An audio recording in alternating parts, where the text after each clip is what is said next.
En 1954, el mundo literario vio nacer algo sin precedentes. No fue solo la publicación de un libro, sino la apertura de un portal a un universo entero, con su propia historia, sus lenguas, su mitología. Hoy vamos a adentrarnos en los cimientos de esa obra, la arquitectura de la Comunidad del Anillo. Para casi todo el mundo es el pistoletazo de salida de la trilogía de fantasía por excelencia, una historia épica de hobbits, elfos y enanos, que se unen contra una sombra que vuelve del pasado. Vamos, una aventura que ha definido la imaginación de generaciones enteras. Pero aquí es donde la cosa se pone de verdad interesante. ¿Y si esa idea, la de que es una trilogía, es en realidad el primer gran malentendido sobre la obra maestra de J.R.R. Tolkien? Pues sí, la realidad es que Tolkien jamás pensó en una trilogía. El Señor de los Anillos se escribió como una única y gigantesca novela, dividida por él en 6 libros internos. La separación en los 3 volúmenes que conocemos fue una decisión puramente práctica de los editores, pura logística. Había escasez de papel y los costes eran altísimos en la Gran Bretaña de la posguerra. Una decisión que, por cierto, al propio Tolkien le sentó fatal. Entonces, aquí está el quid de la cuestión. Para entender la arquitectura de este mito, tenemos que entender cómo pensaba su creador. Y todo, absolutamente todo, gira en torno a esta idea, la subcreación. Para Tolkien, crear mundos no era un simple entretenimiento, era algo más, casi un derecho del ser humano. La clave era darle a ese mundo secundario una coherencia interna tan sólida, con sus propias leyes, que quien lo leyera pudiera entrar en él y creérselo de verdad.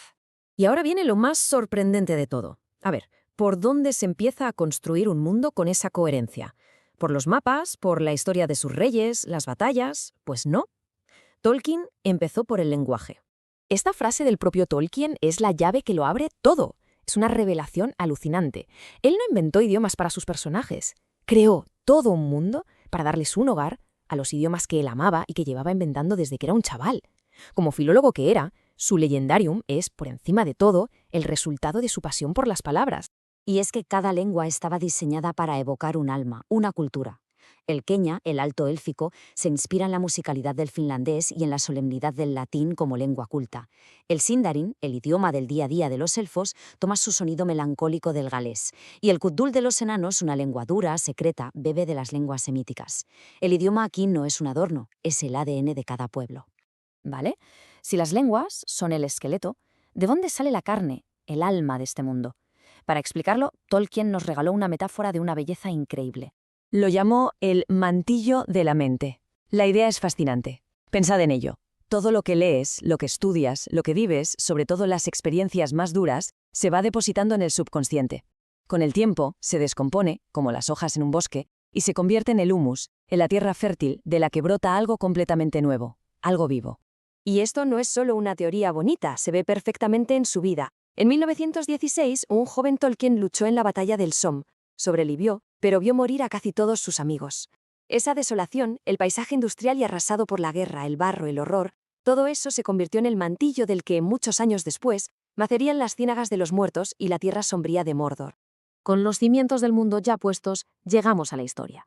Porque la Comunidad del Anillo no solo nos mete en un universo increíble, sino que de paso le da una vuelta de tuerca a la propia idea de lo que es un héroe.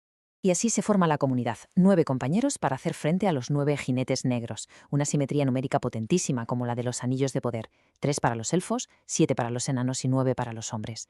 Y aquí una curiosidad casi profética. Si leemos los números 3, 7, 9 al revés y le añadimos el anillo único, el 1, nos da 1973, justo el año en que murió Tolkien. La misión, decidida en el concilio de Elrond, es sencilla de explicar, pero es una tarea titánica, casi imposible. El anillo único, la fuente del poder de Sauron, no se puede usar para el bien ni se puede esconder para siempre. Hay que destruirlo. ¿Y dónde? Pues en el único lugar posible, en el corazón del territorio enemigo, en el Monte del Destino. Pero, ¿quién asume esa responsabilidad? Pues no es un gran guerrero. Y aquí es donde Tolkien rompe con toda la épica clásica. El héroe tradicional, el de toda la vida, se define por su fuerza, por buscar la gloria. El héroe de Tolkien, que es Frodo, se define por su resistencia moral. No busca ganar con la espada, sino aguantar, perseverar y cumplir con un deber que él nunca pidió. Es el triunfo de la gente corriente, una filosofía que el propio Tolkien defendía cuando decía que él mismo era un hobbit en todo menos en el tamaño. Y por si esa idea no fuera ya lo bastante radical, el propio autor nos da otra pista sobre qué es para él el heroísmo. En sus cartas, Tolkien confesó que, para él, el verdadero héroe de la historia no era Frodo ni Aragorn, sino Sam Gamgea. El humilde jardinero. Su heroísmo no está en la fuerza, sino en su lealtad a toda prueba y en su bondad. Hoy lo vemos como un clásico indiscutible, un pilar de la cultura. Pero su camino hasta llegar ahí no fue un paseo, ni mucho menos. De hecho, cuando se publicó, la recepción fue de todo menos unánime. Antes de eso, un par de datos que nos demuestran que la historia tuvo una evolución muy larga. En los primeros borradores, el portador del anillo no se llamaba Frodo, sino Bingo.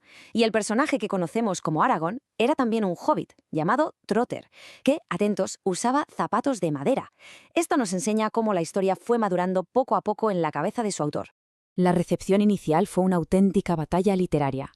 Por un lado, críticos muy importantes de la época, como Edmund Wilson, lo machacaron. Lo llamaron basura juvenil y se burlaron con un «¡Oh, esos horribles orcos!». Pero en la otra trinchera, intelectuales de la talla de su amigo C.S. Lewis lo defendieron a capa y espada, diciendo que era un acto creativo mayúsculo y el nacimiento de un nuevo mundo de romance. Y todo esto nos lleva a la pregunta final. Después de analizar su arquitectura, ¿es la Comunidad del Anillo simplemente la historia de un viaje para destruir un objeto mágico? ¿O es en un nivel mucho más profundo el viaje de un filólogo que dedicó su vida entera a construir un mundo, solo para que las lenguas que tanto amaba tuvieran un lugar donde ser habladas, cantadas y recordadas?